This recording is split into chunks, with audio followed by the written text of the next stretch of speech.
महाराष्ट्र की राजनीति में पहले विदर्भ की काफी चर्चा हुआ करती थी। वहां के मुद्दे उठाने वाली पार्टी को भारी जीत भी मिलती थी। लेकिन इस बार महाराष्ट्र की राजनीति में मराठवाड़ा के विकास की भी बात अब एक बड़ा मुद्दा बनती जा रही है और यह सियासी मुद्दा इसलिए भी बनता जा रहा है और माना जा रहा है कि यह मुद्दा राज ठाकरे के विदर्भ के मुद्दे का काट है। और ये बात हम ऐसे ही नहीं कर रहे हैं, बल्कि इसके पीछे का एक कारण भी है। दरअसल इसके पीछे का जो सियासी गणित है उसको जरा समझना चाहिए। महाराष्ट्र के मुख्यमंत्री एकनाथ शिंदे ने शनिवार को कहा कि उनकी सरकार राज्य के मराठवाड़ा क्षेत्र में विभिन्न विकास परियोजनाओं पर जोर देगी और इन कार्यों की समय समय पर समीक्षा भी की जाएगी। शिंदे औरंगाबाद शहर में हैदराबाद मुक्ति दिवस वर्षगांठ कार्यक्रम में शामिल होने के लिए आए थे। यहां उन्होंने कई विकास परियोजनाओं के वादे किए। बता दें कि भारतीय सेना द्वारा हैदराबाद को भारतीय संघ में विलय करने के लिए निजाम को हराने के बाद मराठवाड़ा मुक्ति संग्राम दिवस भारत के साथ मराठवाड़ा के एकीकरण की वर्षगांठ का प्रतीक है। एकनाथ शिंदे ने कहा कि सरकार मराठवाड़ा क्षेत्र में विभिन्न विकास कार्य कर रही है और इन कार्यों की समय समय पर वॉर रूम से समीक्षा की जाएगी। हम एलोरा में घृणेश्वर मंदिर में विकास कार्य करेंगे। सरकार एक खेल विश्वविद्यालय की भी स्थापना करेंगी। औरंगाबाद में पैठन गार्डन और संग्रहालय के नवीनीकरण, जालना में और औरंगाबाद में पानी की पाइपलाइन परियोजनाओं के कार्यान्वयन पर भी काम करेंगे। सीएम शिंदे ने कहा कि सूखे की स्थिति से उत्पन्न होने वाले क्षेत्र की समस्याओं को कम करने के लिए समुद्र में जाने वाले पानी को मराठवाड़ा की ओर मोड़ने के लिए एक परियोजना शुरू की गई है। वहीं जब पत्रकारों ने पूछा कि क्या राज्य में औद्योगिक भूखंडों के आवंटन पर कोई रोक लगा दी गई है, इस पर शिंदे ने कहा कि राज्य में उद्योगों को भूखंडों के आवंटन पर रोक के बारे में फिलहाल ऐसा कोई निर्णय नहीं लिया गया। लेकिन उन्होंने कहा कि अभी हम समीक्षा कर रहे हैं। लेकिन महाराष्ट्र की राजनीति में विदर्भ और मराठवाड़ा का विकास हमेशा से एक बड़ा सियासी मुद्दा रहा है।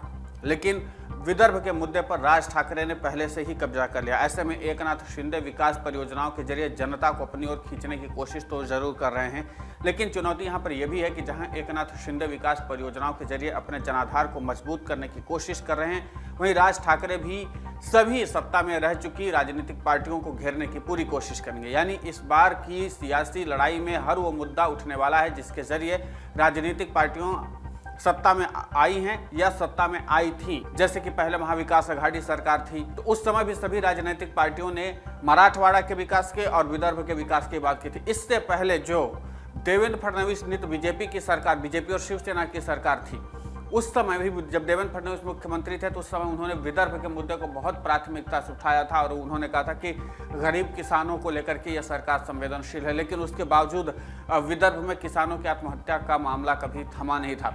इसके बाद मराठवाड़ा के विकास को लेकर के भी तमाम तरह के दावे और वादे तो हमेशा से किए जाते रहे हैं, लेकिन कभी विकास हुआ नहीं। यहाँ पर जो शिंदे खासकर पानी की बात करते हैं और जिस तरीके से विकास परियोजनाओं के बारे में बात करते हैं, तो एक चीज़ तो साफ है कि अब विकास कार्यों के जरिए शिंदे यहाँ पर वोट हासिल करने की कोशिश करेंगे, क्योंकि शिंदे को पता है कि बाकी के जो सियासी दाव हैं वो उनके काम करने वाले नहीं हैं।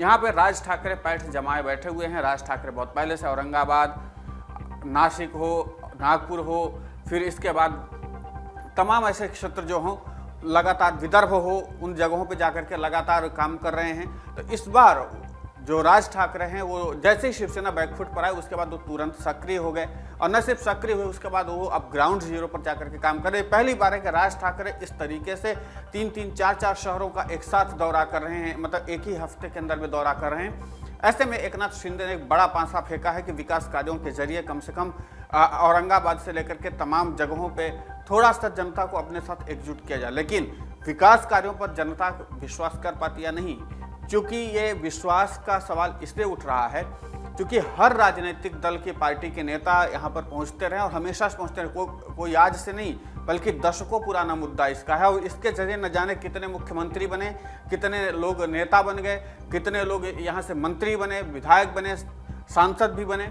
बावजूद इसके मराठवाड़ा और विदर्भ का मुद्दा कभी सॉल्व नहीं हुआ था। एक बार फिर से मराठवाड़ा की जनता या विदर्भ की जनता भी इन नेताओं पर भरोसा करेगी या इन लोगों के वादों पर, विकास परियोजना पर भरोसा करेगी, ये देखना दिलचस्प होगा। फिलहाल इस घटनाक्रम को लेकर के आपकी प्रतिक्रिया क्या है, हमें कमेंट करके जरूर बताएं। डाउनलोड करें अमर उजाला ऐप और पाएं खबरें लगातार। अगर आप ये वीडियो YouTube पर देख रहे हैं तो हमारे चैनल को सब्सक्राइब करें और बेल आइकन को दबाना ना भूलें। अगर आप Facebook पर यह वीडियो देख रहे हैं तो हमारे पेज को लाइक करें।